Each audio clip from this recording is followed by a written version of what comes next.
talk about the complacency of tourism and how that leads to sex trafficking, and how it often leads to the death and disappearances of many of our sisters. And so me and several other people, some of whom are in this room right now, and some of whom were unable to make it since they've been working very hard to pull this event together, worked on the Zine so that way we could talk about our own community, because today when I was assisting with that, I was talking about the complacency that the outside world has with the culture of desexualization and violence against Indigenous people, not just women, but people anyone who is like susceptible, people who have lower income, and people who are trans or part of the LGBT community. And today is kind of where we're recognizing our community's complacency in those spaces where we allow others access to our children, to our friends, because we don't want to confront very hard truths that grooming is something that happens, and that we allow, because of ideas that have been brought on by just the Americanization of Hawaii and all that other stuff, we allow bad things to happen to our children, which unfortunately will include grooming, sex trafficking, all that other stuff. Because the thing about sex trafficking too is that, like, a lot of times people have this idea that sex trafficking is that a scary man waits in like a parking garage for a white woman to come so that maybe they can snatch him. Unfortunately, it'll just come from close friends, family, people that you know, and not even just sex trafficking, but assault in general. And unfortunately, I know people who have these experiences, and as a community, it is our responsibility to hold others accountable. And another thing to do is just listen to the young people in our spaces, and teach them that we are trying to create a better future for them and for their children. And so today we have 3 different performances that are done by Indigenous people, and they're all very dear to my heart, and they're people whose art that I greatly appreciate. So they deserve the space to talk about their experiences and express themselves through this stuff. And hopefully we can get some sample pages for you guys, and also we can just talk in general and have conversations about like what holding oneself accountable is. So now that I have that out of the way, the first person that we have coming up, her name is Niall. She's going to be performing poetry for us today. If she can come right up, I can help get her set up. She's been doing poetry since she was for about 12 years, is that right? And this is actually a great treat for me because I've never actually seen her poetry before. So I'm going to help set up her mic. And what are the names of the poems that you're going to be doing today, Niall? The first one is called The Dude, and the second is Untitled at the moment. The Dude and Untitled at the moment. Alright, let me just. Okay.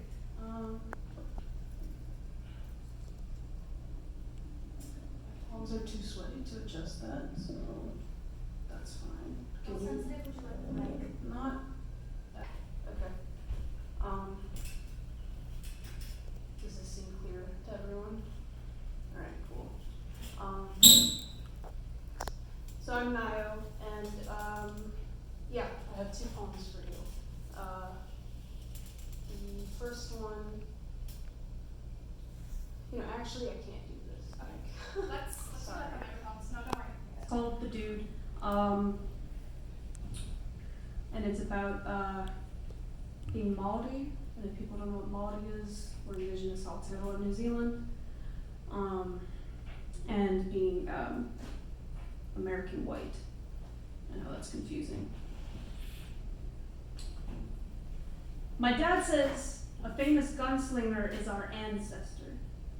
I still don't know if it's true. I once read the last part of a letter he wrote before his murder.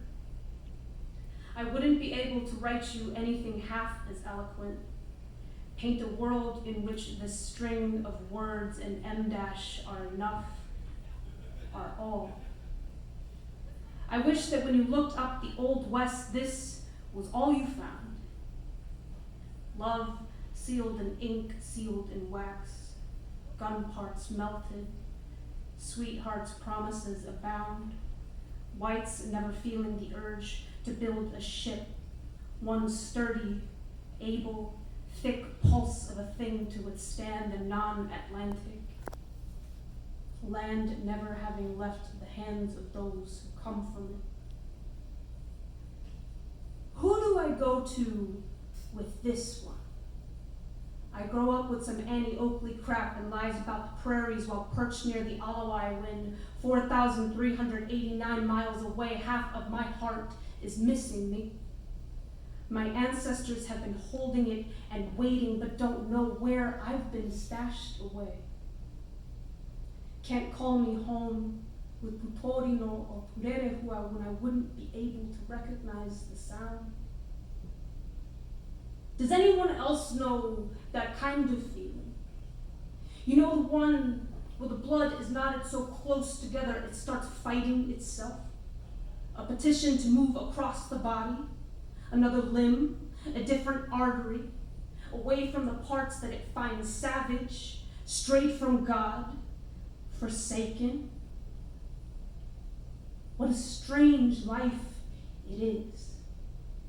The offspring of Anglia digging generations deep into Texas soil, a meeting house just minutes away from where Harauta beached into Tairafiti, beneficiaries of the butchers of the New World, a people who saw home fires snuffed out in succession, both lines burn hard in me.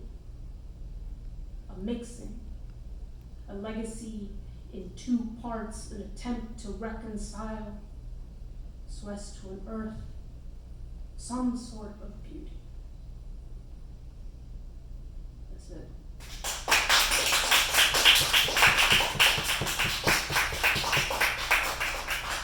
This last one is more in theme with this event.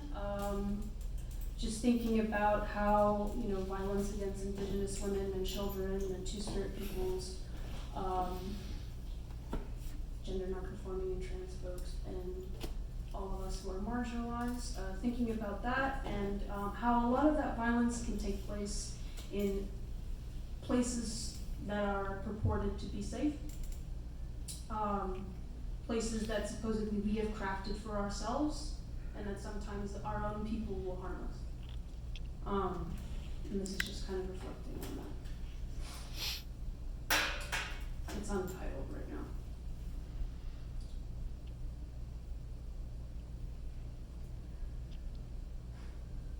I folded in on myself several times over. No regard for the way my ribs are unsticking themselves each time, snapping bone and fluid till my diaphragm is one wide, gristly grin. Or wings. A bird made of thorax, fresh from the skin, from egg straight to flight. 'Cause that's what you did to me. Do to me. A world in which I prefer snapping in half over standing next to you at the Pride Parade. Fly home in the dark instead of getting into your car after the march, drink coffee till my heart caves in, eat food off the floor, burst my way into another being. That beaten to death saying about how our cells regenerate every 7 years. A beacon for all the people you hurt. Safe spaces, brave spaces, theft dressed as chosen family. Conflict resolution is a more poetic way to say I don't care, believe me. I checked with the ancestors and they said you're lying. We all know you're lying. What kind of sickness makes you look at your own people like conquest, commonwealth, a village always in need of raiding?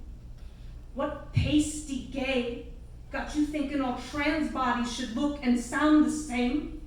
What hole did you shove your pain into, and why do you insist on making more?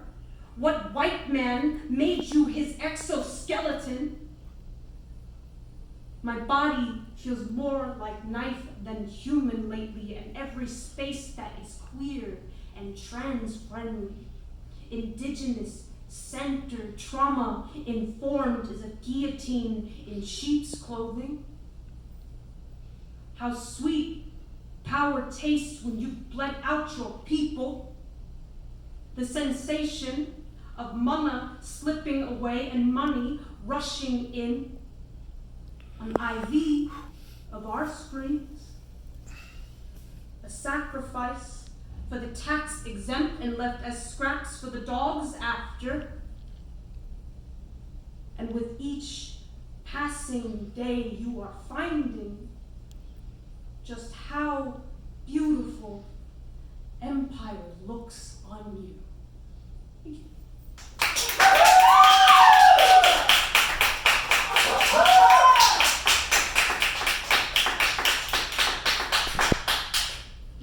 Everybody.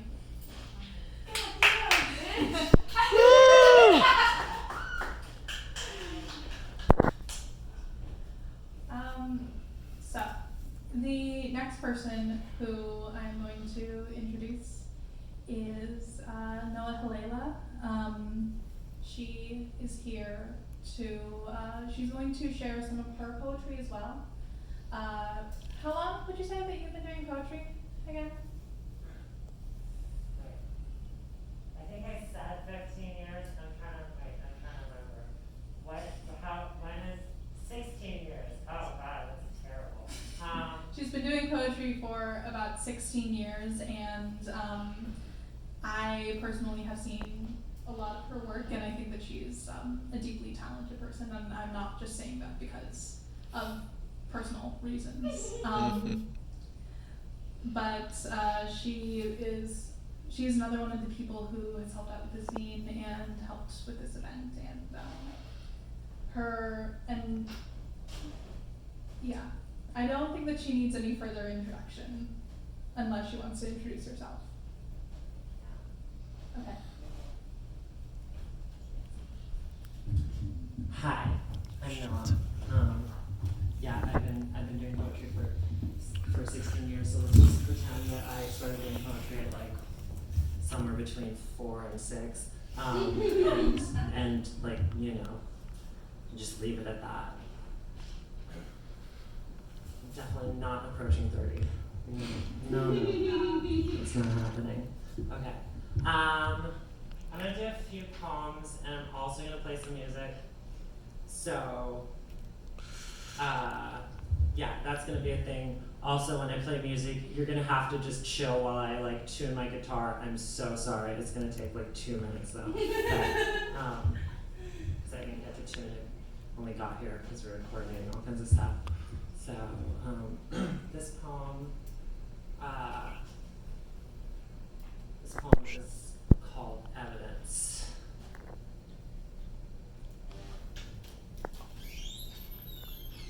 Oh wait, hun, do you mind turning my recording with my phone? You can just press record. It should be on. I had it on that with the thing. Okay, thank you. I love you.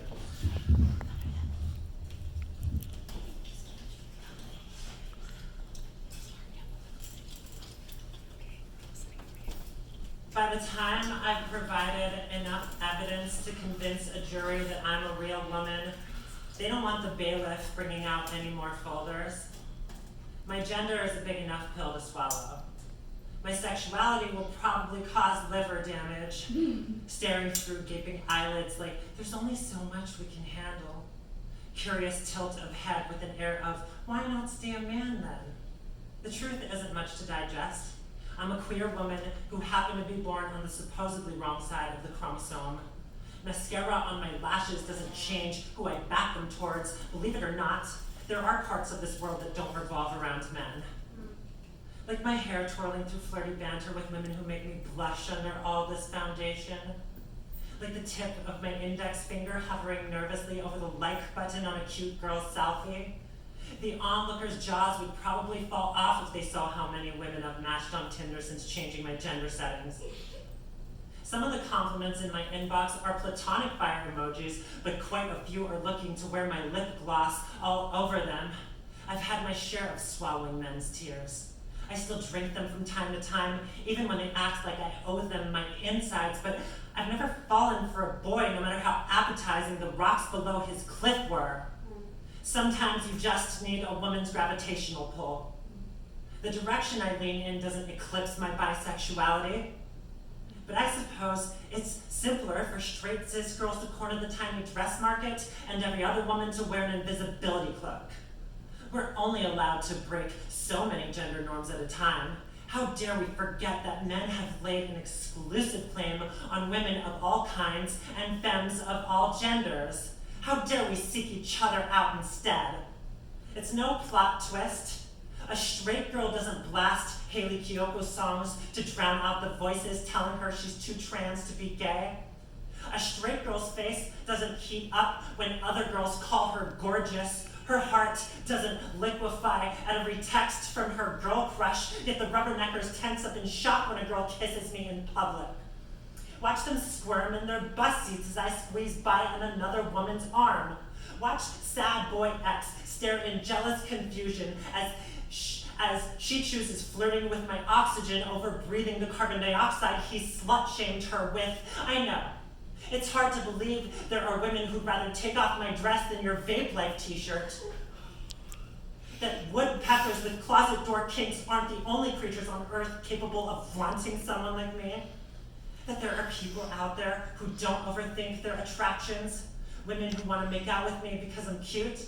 Not because I remind them of the fetish clips they jerk off to. Women who tell me I'm beautiful with or without changing my body. Women who aren't afraid of how queer they must be to look my way. Women who never ask me to provide evidence that I'm one of them.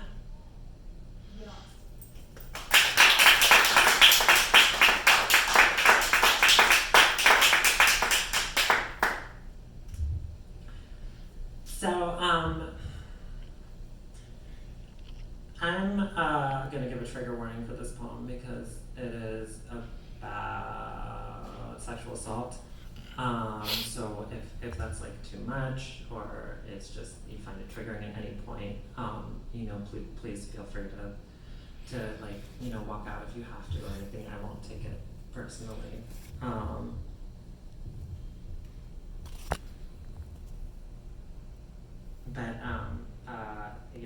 Because it's still hard to write about, and I also don't like to write poems that are like, hey, trigger, let's just describe the thing that happened to me and in super grotesque detail, which is what a lot of people in the slam poetry community are like very much pressured into, and that's kind of part of what this poem is about, because it's like supposed to be a